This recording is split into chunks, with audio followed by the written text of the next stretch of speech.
Эфирде сайтка саякат берүүсү, саламатсыздарбы? Интернет желесинен алынган соңку жаңылыктар менен тааныштырабыз. Сиздер менен мен Сезим Илимбекова. Арыздануучуга аллергия болгон, милицияга карата кызматтык иликтөө башталат. Жанарбек Акаев айтты, Ошто укмуш фонтан курулат. Уктап калган үчүн таяк жеген жоокер эми бөйрөгүн алмаштырууга муктаж. Казакстан жасалма жамгыр жаадыра баштады. Кыргызстанга таасири тийбейби? Бишкектин Алтын Ордо конушунда 10 жана 11 жаштагы балдар унаа айдап жүргөнү аныкталган. Ага карата укук коргоо кызматкерлери тарабынан түшүндүрүү иштери жүргүзүлүп, унаанын ээсине айып пул салынды. Балаңыз машина айдаптыр. Байкесин чакырсаңыз, эмнеге машинаны күлчүтүп бересиңерсиздер? Чакырып коңуз. Биринчи айда, экинчи айда. Бул биринчи айда. Эгистирбайбы экөө? Жок. Окшош балаңыз. Экөө окшош бала деди, экөөтөн эки жакка отуруп айдашты деп. Балдар милиция кызматкерлерине унааны кезектешип айдаганын айтып беришкен. Унаа айып короосуна токтотулуп, балдардын ата-энесине 15 000 сом айып салынды. Мага? Бирөөнү айдадым. Биринчи тигил айдаптыр, анан бул айдаптыр. Балдар калп айтпайт да байке. Кандай экен машина? Жактуу. 4 класстын окуучулары, жаш өспүрүмдөр машина айдатып жүрөт деген маалымат келген бизге. Азыр ошол машинаны аныктап, таап туруп, УПСМ кызматкерлерине тапшырып бердик.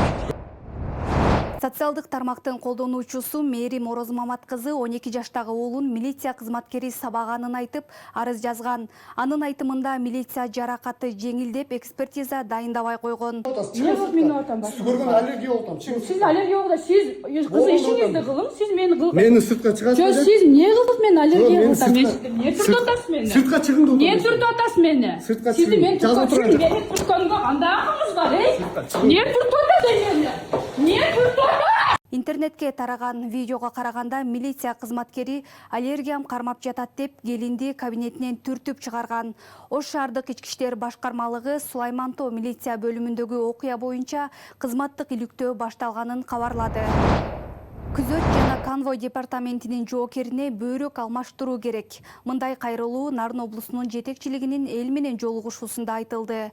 Анда жоокердин агасынын айтымында жоокер кызмат өтөп жүргөндө колонияда сабалган.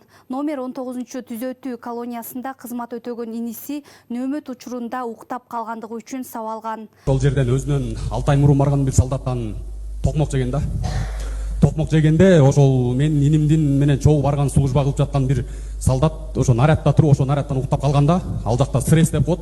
Ошо 6 ай мурун барган стресс, уктап калган баланы көрүп калган. Анан сен уктап калган айыңан сенин балчандарың токмок жеп атат деп токмок жеген. Токмок жегенден кийин баланын инимдин айтуусу боюнча, иним токмок жеген маалда бөйрөгү мындай тырышып калганда бир какой-то бир минутка. Анан кайра жазылып кеткен. Ошо менен жүрө берген. Ортодон где-то бир 10-15 күндөй убакыт өткөндө, 10-15 күндөн убакыт өтүп, табарсыгы шишип баштаганда, анан табарсыгы шишип, табарсыгынан бутуна түшүп, уже бутуна берцага батпай эме кылып калганда, ошо жердеги фельдшерлер көзөмөлдөө алганда. Аталган жаран кылмыш ишин козгоодон баш тартылганын билдирип, күнөөлүүлөрдү жоопко тартууну талап кылууда. Облустун прокурору Абдирашид Кубатидинов кайрадан прокуратурага арыз менен кайрылышы керектигин айтты.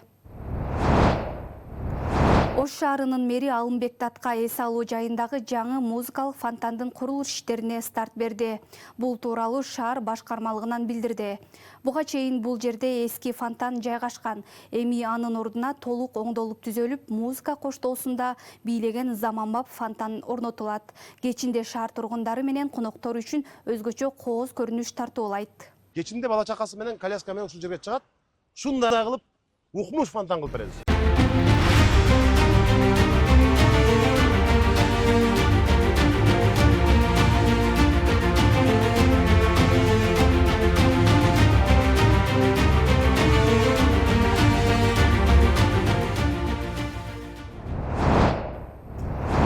Атасынын унаасын анга түшүрүп ийген наристеге милиционер оюнчук унаа белек кылды.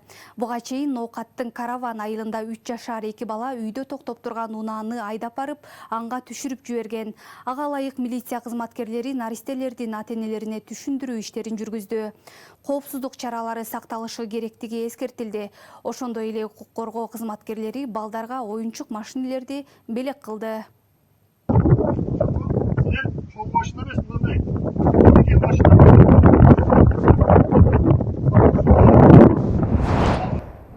Быйыл май айында Казакстандын Туркестан шаарында жаан-чачынды жасалма көбөйтүү долбоору ачылып, 17 майдан тартып жасалма жамгыр технологиялары толук ишке кирди.